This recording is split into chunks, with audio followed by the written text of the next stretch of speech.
So welcome to the calcium section. In this section, I'm going to cover how important calcium is for our metabolism and overall health. So here's a brief outline of this section. So first, just a little introduction about calcium, what it is and why it's important, consequences of consuming low amounts of dietary calcium, benefits of consuming enough dietary calcium, our favorite calcium sources, and then a discussion of a very important ratio for our health, the calcium to phosphorus ratio, the benefits of dairy, how to work on dairy intolerance, and our suggestion for reintroducing dairy.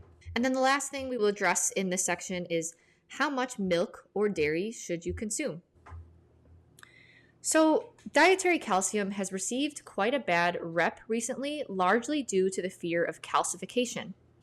Calcification is a buildup of calcium in body tissues and is definitely something that we don't want. This buildup can form hardened deposits in soft tissues, arteries, and other areas, and it can interfere with organ function. For example, hardened blood vessels in the heart. However, dietary calcium is not the cause of calcification. Low dietary calcium is. Here's a quote from Dr. Rapey. Quote, "It is extremely important to realize that calcium deposits into soft tissues become worse when the diet is low in calcium.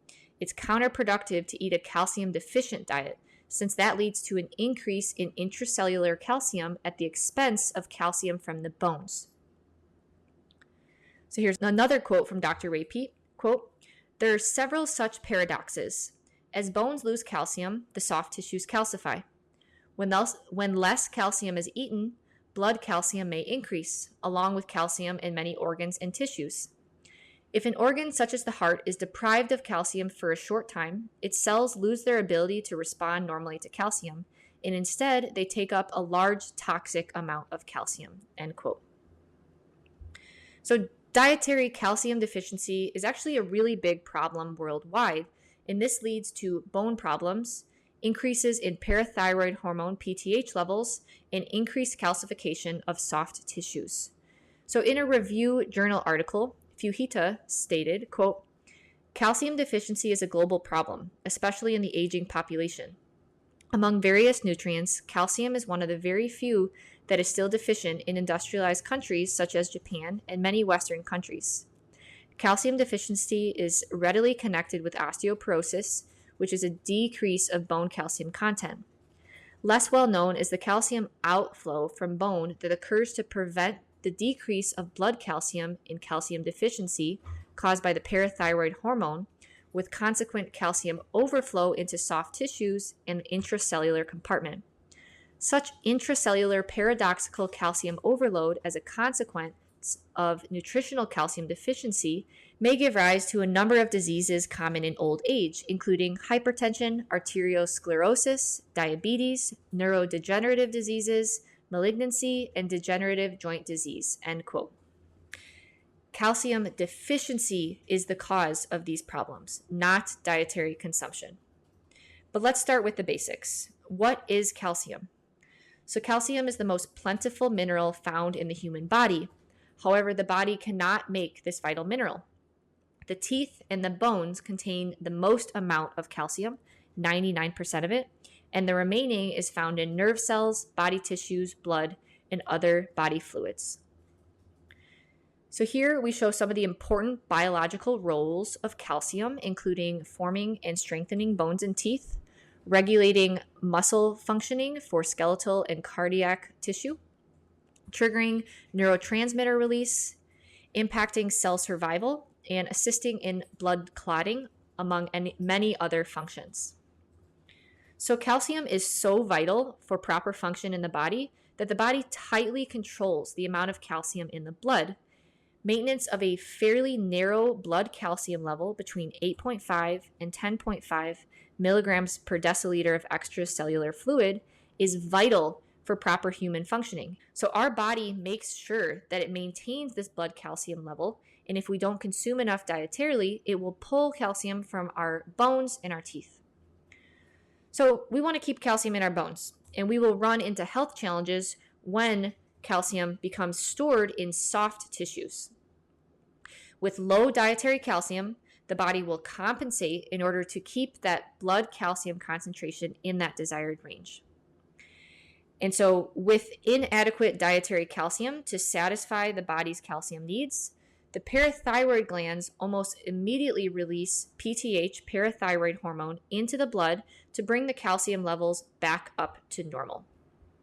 So in a review article, Hilpert et al. Stated, quote, a low calcium intake increases parathyroid hormone, causing calcium influx into vascular smooth muscle cells. So this parathyroid hormone, PTH, triggers stress. It basically says to your body, we don't have enough calcium coming in, resulting in an increase in the absorption level from our food, but also to remove calcium from our bones. So PTH signals to the tissues to convert the storage form of vitamin D into 1,25-D, also known as calcitriol or activated vitamin D, which provides the signal to the body to pull calcium out from the bones and into the bloodstream. Having elevated levels of 1,25-D is not a good thing. So here's a quote from the literature. Quote, calcium deficiency is readily connected with osteoporosis, which is a decrease of bone calcium content. Less well known is the calcium outflow from bone that occurs to prevent decrease of blood calcium in calcium deficiency caused by parathyroid hormone, with consequent calcium overflow into soft tissues in the intracellular compartment. Such intracellular paradoxical calcium overload as a consequence of nutritional calcium deficiency may give rise to a number of diseases common in old age: hypertension, arteriosclerosis, diabetes, neurodegenerative diseases, malignancy, and degenerative joint disease. Another quote by Dr. Ray Peat, quote, arteries, kidneys, and other organs calcify during aging. At the age of 90, the amount of calcium in the elastic layer of an artery is about 35 times greater than at the age of 20. Nearly every type of tissue, including the brain, is susceptible to the inflammatory process that leads through fibrosis to calcification.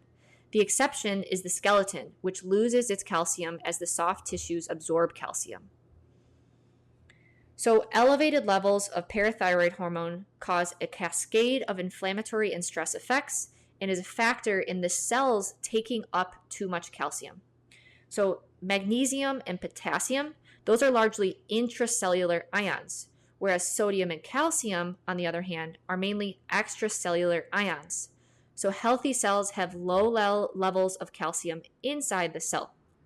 But our cells respond to and are sensitive to the metabolic energy state of their environment. And so when cells are stressed or de-energized, they lose magnesium and potassium, and they take up sodium and calcium, inhibiting optimal energy production and intensifying stress. So prolonged stress contributes to tissue inflammation and fibrosis, followed by calcification.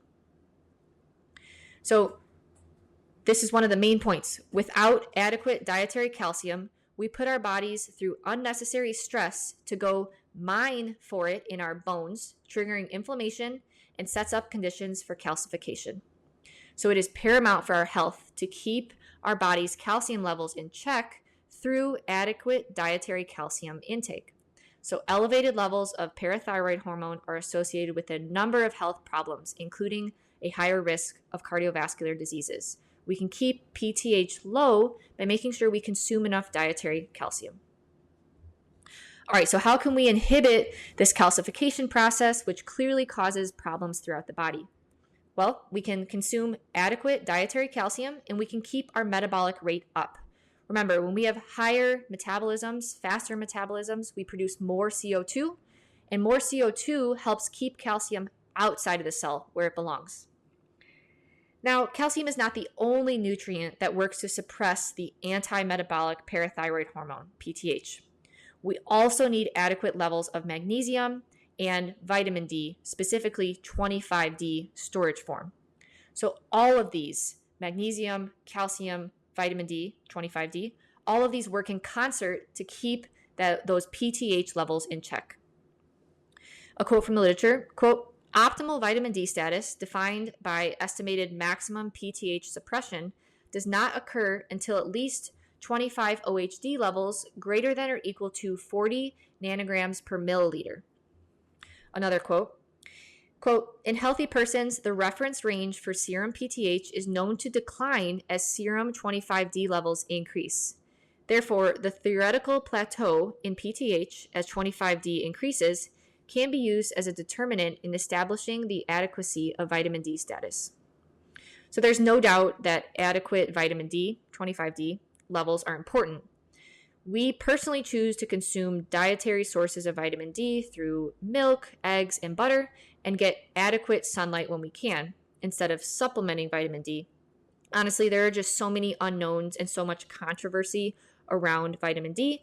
And so in the wintertime, we like to use UVB light bulbs, which is discussed further in the lifestyle section. We also go into depth about vitamin D supplementation in the supplement section of this guide. So another quote from literature, quote, the secretion of parathyroid hormone by the parathyroid is physiologically controlled by the serum calcium level, but magnesium can exert similar effects. So again, magnesium is another important nutrient involved in this whole process, and magnesium supplementation can certainly be helpful if your diet is not rich in magnesium. So a diet sufficient in calcium, vitamin D through sun exposure, and magnesium are vital for keeping the blood levels of parathyroid hormone and cortisol level low, thus reducing your risks of calcification. So there are a number of benefits of calcium outside of reducing your calcification levels. Another benefit of dietary calcium is proper blood pressure regulation, since low dietary calcium actually increases blood pressure. So the tone of our arteries actually respond to calcium levels. Again, salt is not the issue. Your dietary calcium can be an issue. So David McCarran has published a large body of evidence about how dietary calcium deficiency is actually what's contributing to high blood pressure. So chronic elevation of PTH due to low dietary calcium intake causes the heart and the blood vessels to retain calcium, making them unable to fully relax. So they have a heightened tone. Another benefit of dietary calcium is that it reduces the chances of iron overload, which is associated with elevated levels of PTH. So we review this in depth in the iron section, but just as a brief summary, PTH induces lactic acid production to help dissolve the bone, and it blocks the TCA cycle, so proper energy production. And so this pushes the cell towards glycolysis and suppresses CO2 formation, since CO2 is not produced in glycolysis. So when cells shift from producing CO2 to lactate, the intracellular pH will rise, and this will increase the negative ionization of cell proteins and increases their affinity for metals with a positive charge, like iron, but also like aluminum and lead. So as a result, these metals can get stuck inside soft tissues along with the calcium, and this will lead to calcification and lipofuscin. And the more calcium deficient you are, the more the PTH, parathyroid hormone, you will have, and the more your body will store metals. Another benefit of calcium is that it protects against lead toxicity, since calcium decreases gastrointestinal lead absorption. So the literature has consistently supported that diets low in calcium increase lead absorption, retention, and toxicity. For example, rats raised on a low calcium diet have much higher blood lead concentrations and higher tissue lead concentrations. Again, guys, the links to all of these studies are in the PDF script of this section. And another benefit of calcium intake is that it reduces oxalate absorption, which can be a problematic anti-nutrient with negative health consequences if it's overconsumed. So there's a lot of buzz and hype on oxalate consumption, especially in the carnivore community. Well, one way to reduce the amount that your body absorbs oxalates is by consuming dietary calcium. So calcium is the most potent modifier of oxalate absorption. And so eating foods with calcium is a good way for oxalates to leave the body, and you could reduce your chances of kidney stone formation. All right, so in this slide, we are sharing our favorite sources of calcium that have low levels of anti-nutrients, low amounts of PUFAs, polyunsaturated fatty acids, and have high calcium bioavailability. So first, of course, milk And as a note, both low-fat and whole milk will contain similar amounts of calcium, since calcium is not dependent on the fat content of that milk. Other favorites are cottage cheese, yogurt, Greek yogurt, kind of any type of cheese, sardines. So we discussed this in depth in the PUFA section, but sardines are relatively high in PUFA, so we don't think you should be consuming a ton of sardines every single day, but they are a fish that's low in mercury, high in selenium, high in vitamin E, and the calcium content comes from the bones of the fish. So if you are not able to consume dairy, definitely look into consuming sardines on occasion. And then for plant sources, our favorites are cooked collard greens, which are actually extremely high in calcium, and collard greens are low in anti-nutrients like oxalates. Acorn squash is another plant source that contains elevated levels of calcium. And last but not least, eggshells, which is one of the most concentrated forms of calcium there is. And as I mentioned, cheese is a great source of calcium, and really all cheeses are going to be a good source, but these 6 that we list here are just exceptional. So first, we've got Parmesan. So this is real Parmesan, not the fake stuff. So this is Parmesan Reggiano, 336 milligrams of calcium per 1 ounce. Wow, that's a lot of calcium for a small amount of food. Other favorite sources would be Romano cheese, so like Pecorino Romano cheese, Gruyere, goat cheese, Swiss cheese, and aged Gouda. A really nice thing about aged Gouda is that it's not only high in calcium, but it's also jam-packed with vitamin K2 as well. So again, other cheeses will of course have high levels of calcium. We just wanted to highlight these 6 superstars. Now, what about spinach? Isn't spinach high in calcium? Yes, spinach does contain calcium, but its calcium is much less readily available than the calcium in milk and dairy. So again, we would not recommend pounding down a bunch of spinach for your calcium. And if you can't consume dairy right now, we do not recommend taking a calcium supplement. Many calcium supplements can irritate the digestive tract, and they do not come in the right form, which is calcium carbonate.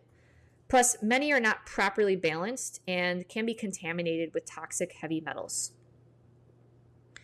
So if you are someone that is not able to consume dairy right now, we think one of the best ways to increase your calcium consumption is by supplementing homemade eggshell powder. This is a very inexpensive way to boost your calcium intake. So eggshells are made almost entirely of calcium carbonate, which is what makes up our nails, teeth, and bones. The calcium in this whole food source is properly balanced with 27 other minerals, making it easier for our bodies to absorb and assimilate the nutrients in these shells. Eggshells also have one of the lowest levels of toxic heavy metals, especially relative to bone meal powder. So bones can be high in toxic heavy metals like lead and mercury. Eggshells, significantly lower levels. So having 1/4 of a teaspoon 2 to 3 times a day with meals can give your body about 1,000 to 1,500 milligrams of calcium. And this would be a great starting point if you are not consuming a lot of dairy right now.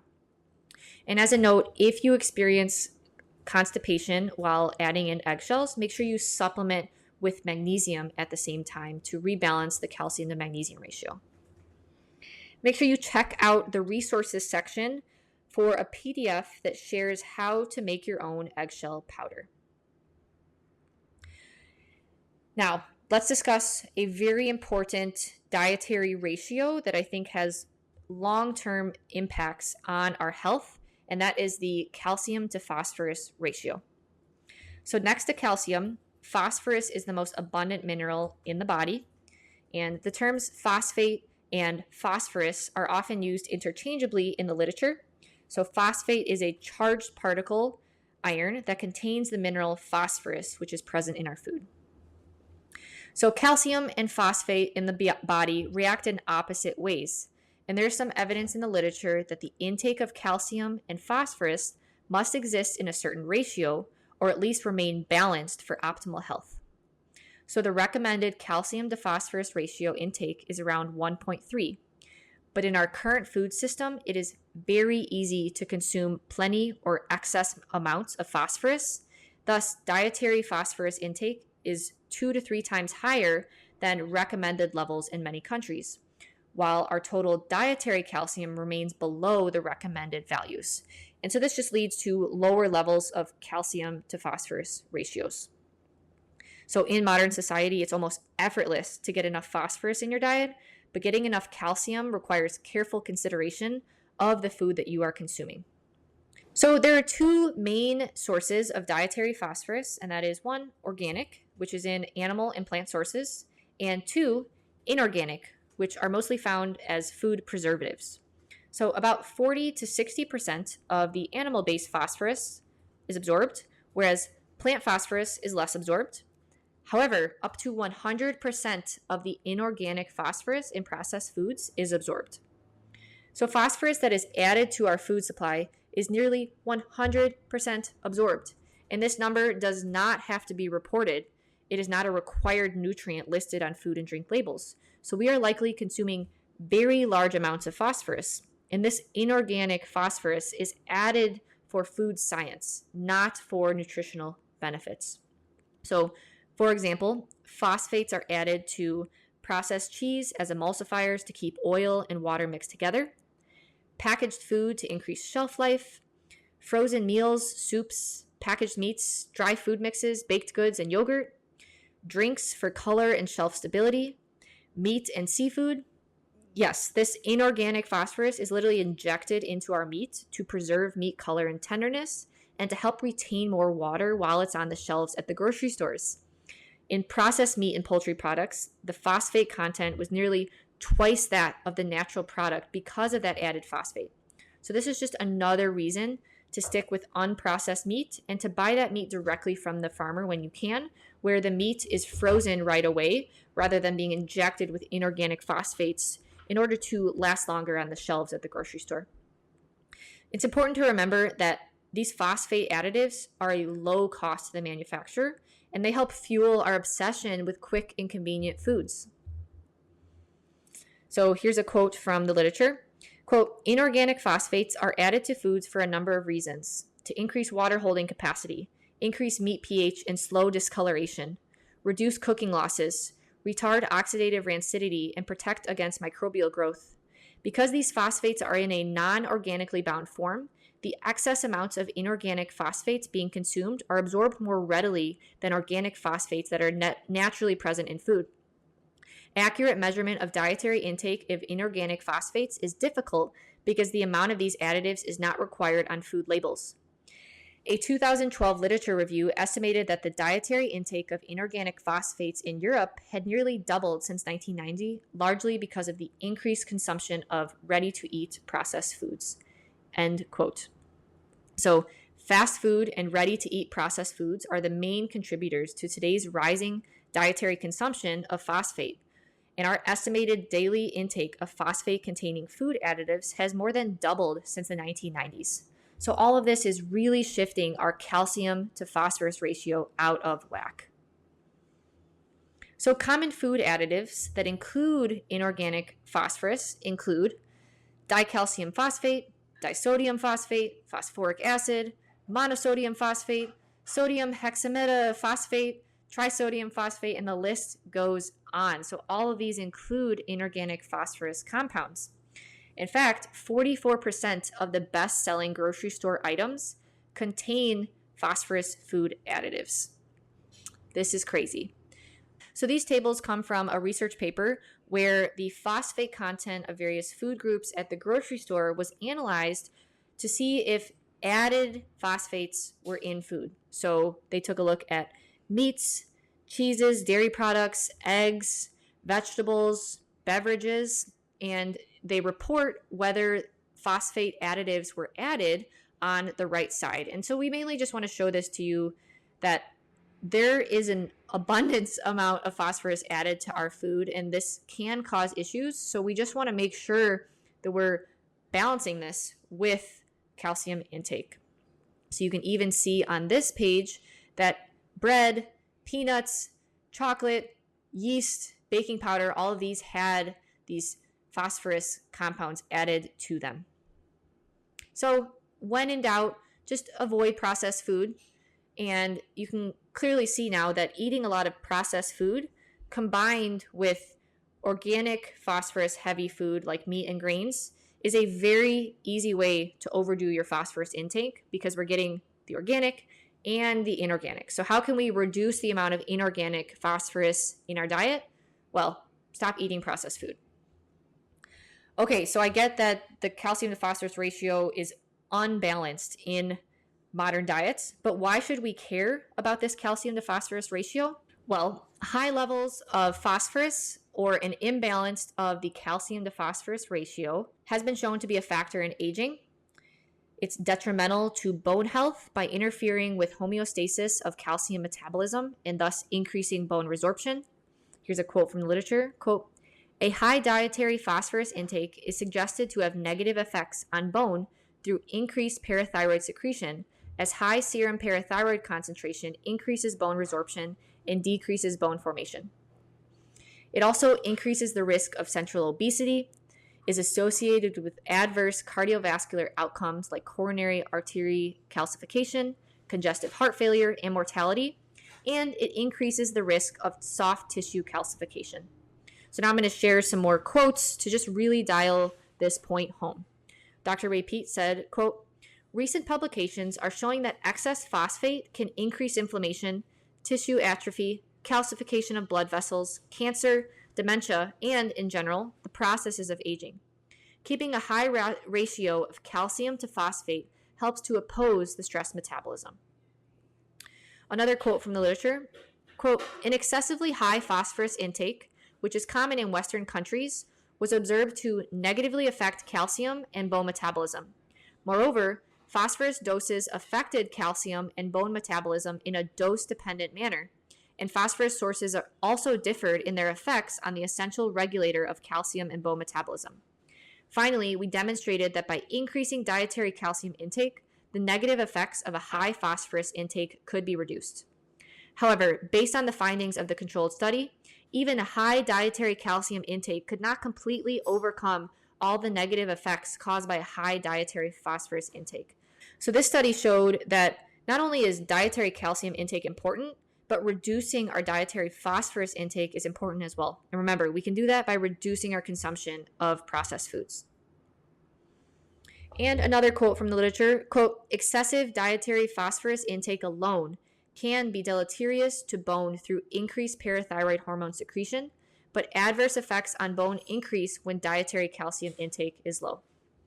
And the last quote for now, quote, "Consumption of food high in phosphate increases both fasting and postprandial serum phosphate, and habitual intake of high phosphate diet is associated with aging, cardiac hypertrophy, endothelial dysfunction, and subclinical atherosclerosis." All right, so TLDR, phosphate is very prevalent in today's food system since it is high in meat, seeds, beans, nuts, whole grains, and packaged foods. And so we don't need to stress about reaching our phosphorus levels if we are eating meat. It's very easy to reach our phosphorus level. Plus, we should be trying to avoid preservatives and packaged food, which add even more phosphorus to our diets, the inorganic phosphorus. This really tips our calcium to phosphorus ratio out of whack. We do, however, need to be mindful of our calcium intake since that nutrient is harder to reach and most people are deficient in it. All right, so how can we balance this calcium to phosphorus ratio? So as mentioned, most Western diets are too low in calcium. So we need to be more mindful in making sure that we are reaching our calcium intake each day. However, not even a high calcium intake could affect bone formation when the phosphorus intake was excessive. So again, keeping that calcium to phosphorus ratio in balance is important because we could be consuming plenty of calcium, but then if we're really overdoing the phosphorus intake, that can cause problems in our body too. So the literature suggests an optimal 1-to-1 or 1.2-to-1 or even 1.3-to-1 of a calcium to phosphorus ratio. And this is actually similar to what is found in human bone or mother's milk. So every single food will contain some amount of calcium and phosphate.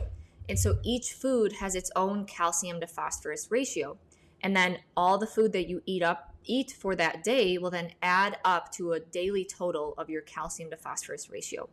So in order to increase this ratio, we want to include more foods that have a higher calcium to phosphorus ratio in order to balance out the foods that have a low calcium to phosphorus ratio. So in general, foods that are high in calcium include dairy products, some vegetables, and eggshell powder. Foods that are high in phosphorus and have a low calcium to phosphorus ratio include meat and grains. This does not make these foods bad. We just need to make sure that we eat everything in balance, so consume those foods with higher calcium sources. Fruits and squashes, on the other hand, tend to have a more neutral calcium to phosphorus ratio. So make sure you check out the calcium to phosphorus ratio PDF document in the resource section of this guide to get a better idea of what foods have higher calcium to phosphorus ratios. And again, the point of this section is to not stress about the exact ratio. It's to get an idea of what sources have a better calcium to phosphorus ratio, and then to regularly include these foods in order to balance out our total dietary ratio. That way it almost becomes instinct to pair a high calcium to phosphorus ratio food with a low calcium to phosphorus ratio food, such as having dairy whenever you consume grains or meat. One of the best ways to get your calcium in is regular consumption of dairy. However, there are so many other benefits to dairy outside of just calcium. Dairy truly is a superfood. So as we discussed earlier, calcium, magnesium, and vitamin D are needed to suppress the parathyroid hormone PTH, which can cause a lot of problems in the body. Well, guess what milk contains? It contains all of those. So dairy is very nutrient dense. It contains calcium, bioavailable vitamin A, otherwise known as retinol, vitamin B1, vitamin B2, vitamin B12, vitamin D, if you're consuming full fat, magnesium, potassium, selenium, and zinc. Dairy also has a very healthy fatty acid profile since it contains a great amount of saturated fat. Dairy has also been shown to be stress reducing. So the protein in cow's milk is mostly casein, about 80%, and then the rest is whey. Casein helps to suppress the stress hormone production and protect your adrenal glands. So since stress hormones directly block thyroid hormone conversion at your liver, casein can effectively help to suppress these stress hormones and improve thyroid function. Dairy also contains lactoferrin, which is an iron-binding protein. So lactoferrin is a protein found in mammal milk that is not only antibacterial, antiviral, and antifungal, but it also helps us lower our iron overload. So once our iron dietary levels are met, lactoferrin will then chelate with excess iron to prevent the body from being damaged by excessive iron. Colostrum, the first milk that is produced after a baby is born, contains 7 times more lactoferrin than regular milk. Now, lactoferrin is present in all milk and cheese varieties, but especially so in raw dairy since pasteurization has been shown to reduce lactoferrin levels. So raw milk was found to have 2,866 times higher lactoferrin levels relative to boiled milk, and 8,000 times higher than ultra-high temp pasteurized milk. Minimal pasteurization caused only a 36% loss in lactoferrin relative to raw milk. And pasteurized milk is not bad. It still contains a lot of nutrients. Just sharing, there are some nutrient benefits to consuming raw milk. Dairy also improves blood pressure regulation. So here's a quote from the literature. Quote, "New research indicates that dairy peptides may act as angiotensin-converting enzyme ACE inhibitors, thereby inhibiting the renin-angiotensin system with consequent vasodilation. A growing evidence base shows that dairy product consumption is involved in the regulation of blood pressure." Dairy also helps regulate weight maintenance with a protective effect against obesity. Dairy reduces oxidative stress and inflammation. So I'm going to read 2 quotes from the literature. Quote, "The dairy supplemented diet resulted in significant suppression of oxidative stress and lower inflammatory markers and increased adiponectin, whereas the soy exerted no significant effect." Another quote, "Data from this study show that an increase in dairy intake significantly attenuates both oxidative and inflammatory stress in metabolic stress. The data show a strong inverse association between dairy consumption and abnormal glucose homeostasis, the development of the insulin-resistant syndrome, A higher intake of low-fat dairy appears to reduce the risk of type 2 diabetes. So dairy has a number of protective and beneficial effects on the human body. Now, I'm sure many of you may have some sort of intolerance to dairy, and dairy seems to have been demonized a lot recently in mainstream. So anti-dairy messages are fueled by big food companies that can make a lot more money on these nut teas, so almond milk, cashew milk, oat milk, etc., than the only real milk. These nut teas shouldn't really be able to be called milk, but these big companies can make a lot more money with these nut varieties. But how can a natural whole food that has nourished humans for thousands of generations be all of a sudden so problematic and cause food allergies and lactose intolerance? Many people will say that dairy is full of hormones, antibiotics, and toxins, and that it is allergenic and hard to digest. But dairy products are none of these. It's the tampering and processing of the milk that can be problematic.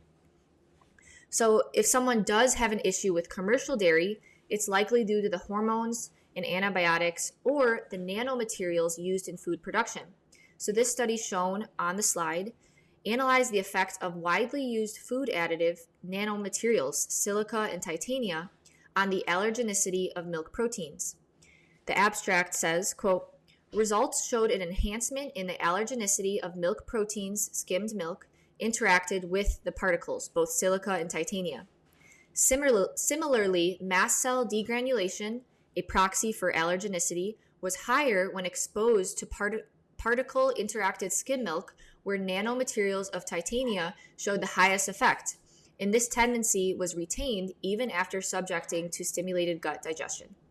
Now, many people do totally fine with commercial dairy, but for those that can't tolerate it right now, is it really the milk, or is it these additives that are causing problems? Another example is that milk with reduced fat content in the US is required by law to have vitamins A and D added back in. And sometimes the vehicle used in this vitamin preparation and the industrial contaminants in these vitamins themselves can serve as possible sources of allergens in commercial milk. Carrageenan is also commonly used in milk products as a thickening agent, but this is a powerful allergen that can cause a reaction similar to latex allergy. Dr. Ray Peat says, quote, carrageenan enters even the intact, uninflamed gut and damages both chemical defenses and immunological defenses. Carrageenan contributes to the disappearance of the liver enzyme, the cytochrome P450 system, that detoxify drugs, hormones, and a variety of other chemicals, end quote. So, first order of business is we need to focus on real milk, not heavily processed milk. We used to be the, only drink raw milk people, but we now believe that finding a dairy product that works for someone and that is affordable and convenient for them is more important than this raw milk only debate. We do believe the best option is raw milk, but pasteurized milk can work for some people. And we think the next best bet is organic, grass-fed, hormone-free milk without weird additives. And so there are options at a variety of grocery stores. One example is Kelowna Supernatural, or other local dairies that provide milk to your grocery store. So some people may have to experiment and try out different milk sources in order to find one that does work for them. And as a note, for those who experience negative reactions to dairy may not work for you right now, but that is something we believe that can be worked on. Here is some food for thought. Is dairy the real problem, or is it the additives that we discussed? Or could it be a dysfunction with your digestive tract stemming from thyroid and metabolism problems? There is nothing innately inflammatory or allergenic about milk. Avoiding dairy may provide temporary relief, but it does not fix the problem. It does not solve the root cause. In fact, poor thyroid and metabolic health may be the key factors inhibiting your dairy intolerance. We've been there. We used to not be able to tolerate dairy at all, and we sought out all of those weird dairy-free alternatives. Little did we know that we were making our problems worse with that processed crap. We think that dairy is too much of a superfood to miss out on. So we believe it is worth trying to fix your intolerance so that you can enjoy dairy, it's delicious, and experience all of the thyroid supporting benefits and nutrients that come with it. All right, so what about lactose intolerance? Lactose is the type of sugar found in milk, and our body requires the lactase enzyme to digest and metabolize lactose properly. People who are lactose intolerant are deficient in this lactase enzyme. Here's a quote from Dr. Ray Peat. Quote, "When a group of lactase deficient people have been given some milk every day for a few weeks, they have adapted. For example, with tests showing that much less hydrogen gas was produced from lactose by intestinal bacteria after they had adapted." So this quote shows that lactase enzyme can come back. Many people assume that this deficiency of lactase is the function of genetics or belonging to one or another ethnic group. But bacterial overgrowth in the small intestine, SIBO, often caused by hypothyroidism, can actually damage the lining of the small intestine and cause the loss of lactase enzymes. So here's another Ray Peat quote. Quote, "Besides the idea of milk allergy, the most common reason for avoiding milk is the belief that genes of some ethnic groups cause them to lack the enzyme, lactase, needed to digest milk sugar, lactose, and that this causes lactose intolerance, resulting in gas or diarrhea when milk is consumed. Tests have been reported in which a glass of milk will cause the lactase deficient people to have abdominal pain. However, when intolerant people have been tested, using milk without lactose for comparison, there were no differences between those receiving milk with lactose or without it. Bacterial overgrowth in the small intestine can be caused by hypothyroidism, and the substance produced by these bacteria can damage the lining of the small intestine, causing the loss of lactase enzymes." Another quote by Dr. Ray Peat. Quote, "When digestive secretions are inadequate and peristalsis is sluggish, bacteria and fungi can invade the small intestine, interfering with digestion and causing inflammation and toxic effects. Lactose malabsorption has been corrected just by correcting a deficiency of thyroid or progesterone." So, again, is it the milk or is it your current digestive and gut health, which are influenced by your thyroid and overall metabolic health? So, what are some potential causes of lactose intolerance? Well, research has shown that hypothyroidism itself commonly leads to SIBO. This is a big problem because your small intestine should remain relatively sterile and free of bacteria. In fact, these bacteria have been shown to damage the intestinal lining where that lactase enzyme is produced. And as we reviewed in the intro section, enzyme production plays a major role in how our bodies function. Proper enzyme production requires sufficient energy, and some metabolic enzymes are inactivated if our body temperature is too low, which is a signal our body is low in energy. So if our metabolism is low with poor thyroid health, why would our body prioritize producing enzymes for something we aren't consuming, like dairy? Non-essential functions are shut off or turned down in states of improper nourishment and low metabolic, poor thyroid states. So again, this can be analyzed. You can analyze the state of your thyroid and metabolism through body temperature and pulse measurements, and that is discussed in depth in that section. So improving metabolism and thyroid health, which as a result improves your digestive function, can reverse lactose intolerance. So other potential causes of dairy intolerance include nutrient deficiencies and not consuming carbohydrates. So the lactase enzyme was actually shown to be upregulated with carb consumption and good thyroid status. Fructose sources like fruit, honey, fruit juices, and sugar have the largest increase in lactase enzyme upregulation. Quote from the literature, quote, "It is postulated that dietary carbohydrates and thyroid hormones are major regulators for expression of the lactase gene." So another potential cause of lactose intolerance is not being a good carb burner and performing full oxidative phosphorylation, and thus producing less CO2. So increasing our CO2 levels actually reduces the activation of mast cells and the release of histamine, again, demonstrating CO2's protective nature. And those with poor thyroid health produce less CO2 and are thus more likely to have issues with histamine and mast cells. Another potential cause is estrogen dominance and thus low progesterone, since this can actually cause you to lose the ability to produce lactase. So a quote from Dr. Ray Peat, quote, "Another hormonal condition that probably contributes to lactase deficiency is progesterone deficiency, since a synthetic progestin has been found to increase the enzyme. The particular progestin they use lacks many of progesterone's effects, but it does protect against some kinds of stress, including high estrogen and cortisol. This suggests that stress, with its increased ratio of estrogen and cortisol to progesterone, might commonly cause the enzyme to decrease." So we want to make sure that our hormones are properly balanced. Other potential causes include poor blood sugar regulation, since you will develop more food sensitivities when you are in a low blood sugar state. So eating balanced snacks or meals every 2 to 4 hours can help with this. Another cause is just not consuming dairy for a long time. So your enzyme production depends largely on the foods that you eat regularly. So if you have avoided dairy for a long time, your body won't actively produce large amounts of the enzymes needed to digest it. In fact, research has shown that increasing milk consumption itself improves lactose intolerance. And remember, elevated levels of parathyroid hormone, PTH, which results from low dietary calcium, actually increases mast cell secretion. And as we discussed earlier, PTH directly inhibits cellular respiration and activates the glycolysis pathway, which shifts the cell's metabolism toward the production of lactic acid rather than CO2. And so if you've been low in your calcium consumption, then you could have elevated PTH levels, which is negatively impacting your ability to consume dairy.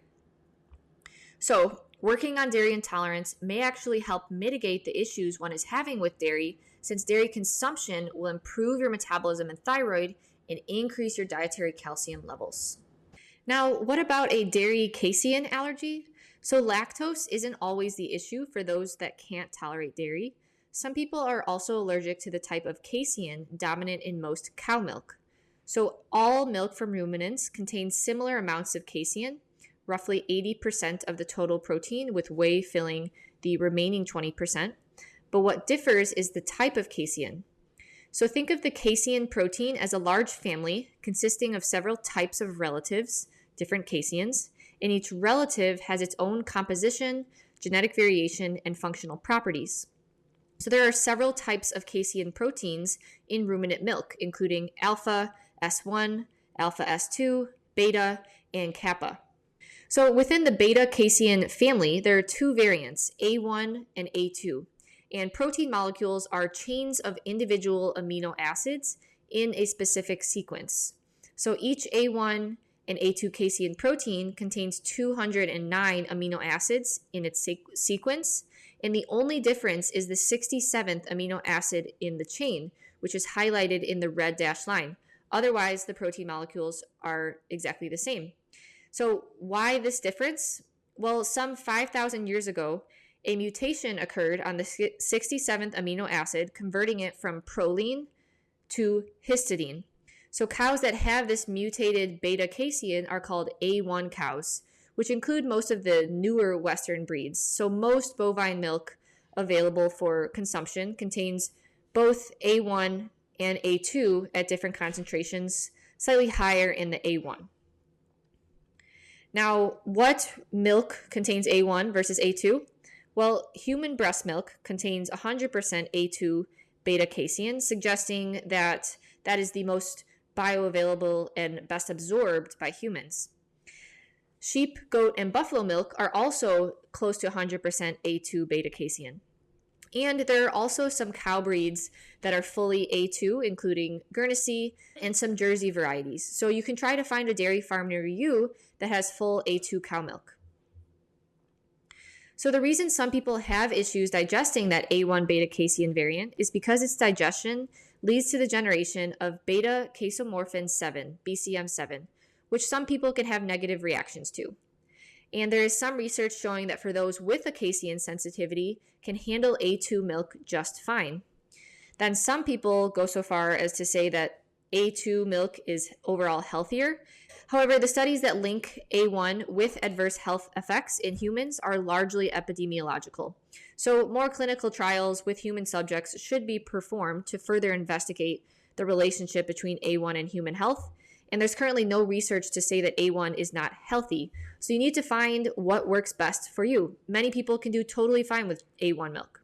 So this casein sensitivity may just be due to one's thyroid status, since a very small number of individuals are actually allergic to cow milk at birth.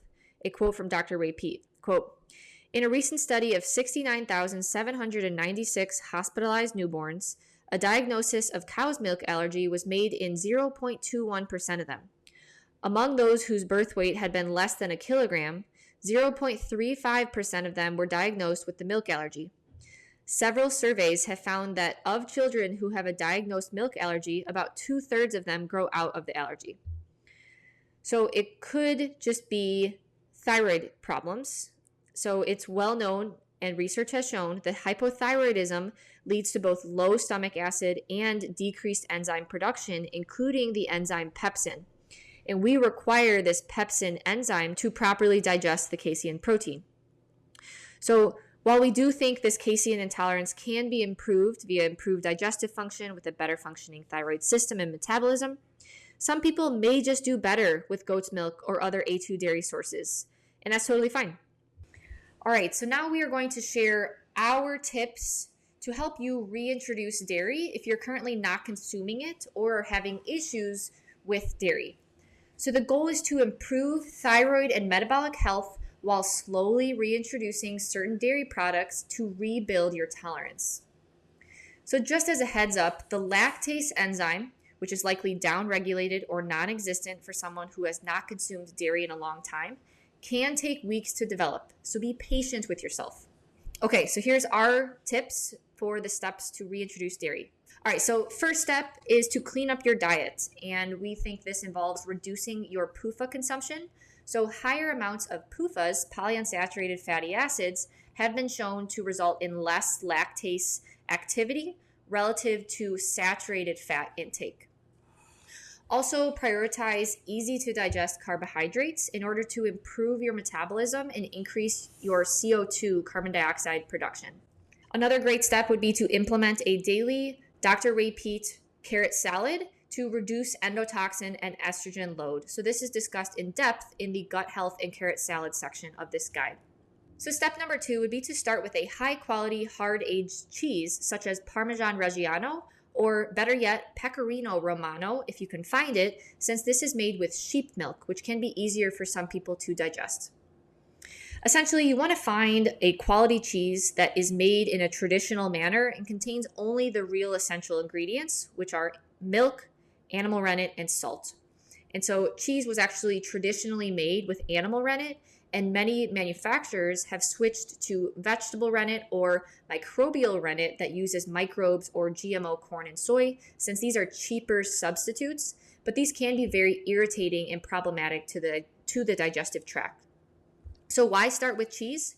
Well, hard aged cheeses are actually lower in lactose, so your body may be able to digest it easier at the start. So one example for introducing cheese would be on your first day, start with half an ounce or so, and then for the remainder of the week, monitor how you're doing, and if you're doing okay, try increasing to about 1 ounce of cheese each day. Next up, try introducing goat milk or A2 milk. So for example, some Jersey cows can produce purely A2 milk. So the protein that can be problematic for some people with compromised digestion is the BCM7 beta casein, which is not found in A2 milk, meaning goat, sheep, or Jersey cow milk. So here's a quote from Dr. Thomas Cowan, quote, "The absorption of BCM7 is much lower in people with a healthy GI tract. BCM7 is also not found in goats or sheep's milk, so these types of milk might be better tolerated by those with a compromised digestive system."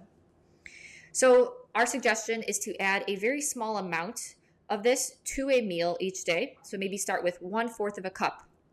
Make sure you consume it with organic sugar, maple syrup, or honey to help stimulate the lactase enzyme production and improve the digestibility.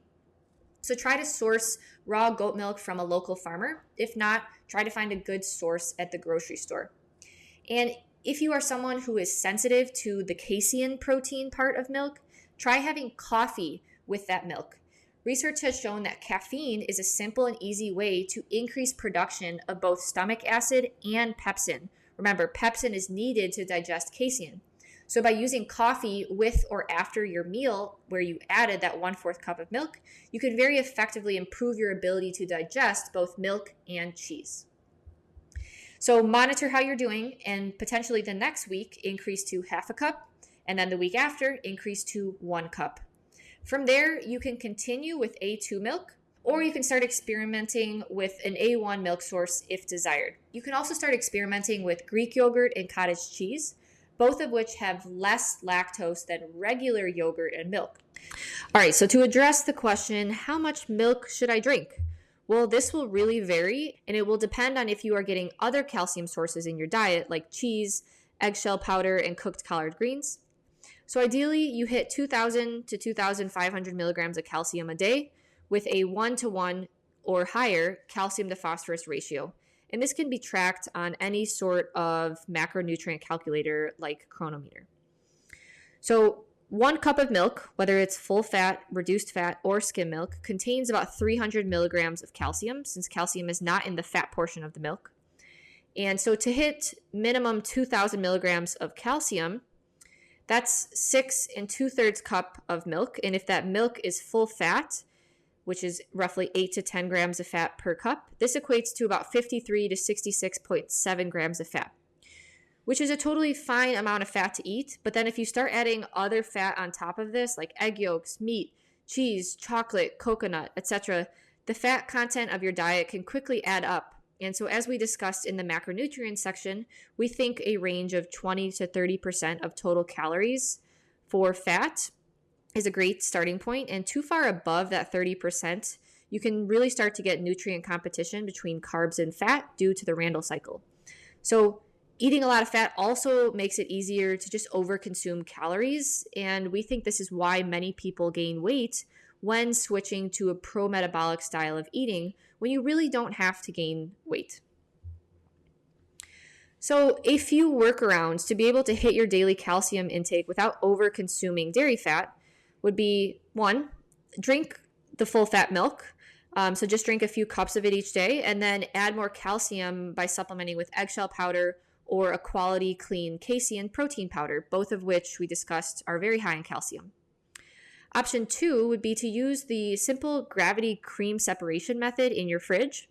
So if you can buy raw cow milk or non-homogenized, organic, low pasteurized milk, place this milk in a glass drink dispenser shown here on the slide in the fridge and let it sit for at least 24 hours. And the cream will naturally rise to the top, and then the milk will stay at the bottom, and that milk will, as a result, be lower in fat. And some research papers estimate that fat is about 0.5%, which is about 2, maybe 3 grams of fat per cup of milk versus 8 to 10. So then you can dispense the milk out of the bottom with slightly lower fat, and then you can continue to dispense that milk out until you reach the cream line. And then once you reach that cream line, you can use the cream in your coffee or for recipes, or you can blend that to make your own butter. So having 8 cups of this lower fat milk a day will now only add 16 to 24 grams of fat to your daily fat intake. Another option is to buy a cream separator, and this is definitely a more expensive option. However, we did pursue this option because we are experimenting with selling products on our farm using this cream separator. And each cream separator will give specifications as to the final fat percentage of the milk, since each separator will have different capabilities. But many products will allow you to create milk that is close to 0 to 1 gram of fat per cup. Again, we aren't saying to always consume skimmed milk, but this does help provide a calcium boost without adding a ton of fat. And the fourth option would be to just buy skimmed milk and use both full fat milk and skim milk in your day-to-day consumption. That way you're getting your fat-soluble vitamins while also making sure you're getting enough calcium. So some people have no problem with buying skimmed milk from the grocery store. In the US, it is required by law to add synthetic vitamin A and vitamin D, which some people can negatively react to. Other people do just totally fine with it.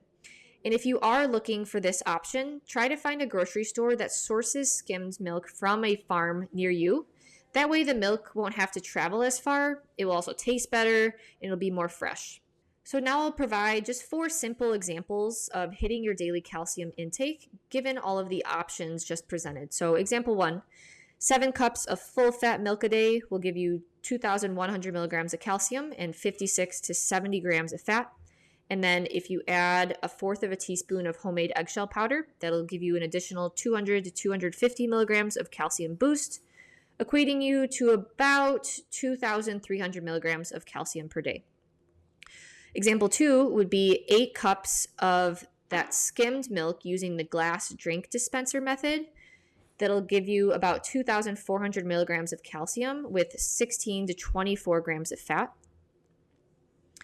Example 3 would be consuming about 6 cups of that skimmed milk using the glass drink dispenser method, giving you about 1,800 milligrams of calcium and 12 to 18 grams of fat. And then having 2 ounces of Pecorino Romano or Parmigiano Reggiano cheese, which will give you 16 grams of fat and 400 milligrams of calcium. And then 100 grams of well-cooked collard greens will give you 268 milligrams of calcium. So the total for the day will be close to 2,500 milligrams of calcium and 28 to 34 grams of fat. And then the final example will be 4 cups of whole raw milk, 1 scoop of casein protein powder, and 1 ounce of Parmesan Reggiano or Pecorino Romano cheese, putting you just over 2,100 milligrams of calcium, 40 to 48 grams of fat. And just another reminder, we're not saying to eat this low fat, but you will also be consuming other fat sources in your day-to-day from eggs, butter, meat, etc. So you just want to be mindful of this. And another idea is to make fun recipes using calcium-rich foods like casein protein powder and milk to be able to hit your daily calcium intake. So some examples include homemade ice cream using milk, egg yolks, sugar, or honey, and you can also sneak some casein protein powder in there. You can make casein protein powder smoothies with milk, casein protein powder, frozen fruit, and then your favorite sweetener, whether that's honey, sugar, or maple syrup. Another idea is casein protein pancakes using eggs, milk, sugar, and casein protein powder. And lastly, another idea, homemade oatmeal or sourdough cookies with casein protein powder. So, summarize this section. There is no single right way to hit your daily calcium goal. You have to find a way to hit your calcium intake that you enjoy without severely over-consuming fat. And this should not feel restrictive or unenjoyable. And just a reminder that all of the meal plans that we have in this guide, over 80 options, have a balanced calcium to phosphorus ratio to give you some more ideas. So the amount of calcium you should consume each day will depend on how much phosphorus you're consuming, which is very easy to overconsume these days. And balancing your calcium to phosphorus ratio long term is a key aspect of health. But there are so many delicious and nutritious foods that can help you easily accomplish this. So be mindful of your phosphorus intake from meat and grains and just ensure a balanced calcium to phosphorus ratio. And you can supplement eggshell powder or maybe some casein protein powder as needed as a calcium boost. And so just as an example, if your phosphorus intake is at 2,200 milligrams, try to make your calcium intake minimum 2,200 milligrams. And for those who experience negative reactions to dairy, dairy may not work for you right now, but we believe that is something that can be worked on. And so with dairy intolerance, improving the metabolism and thyroid health, and as a result, improving your digestive function, can reverse lactose intolerance. When reintroducing dairy, make sure you focus on real quality milk and cheese, not heavily processed products. And it may also help to focus on A2 dairy sources. And the last important point, we believe dairy is a superfood since it is nutrient rich and is a great way to help you get bioavailable calcium in.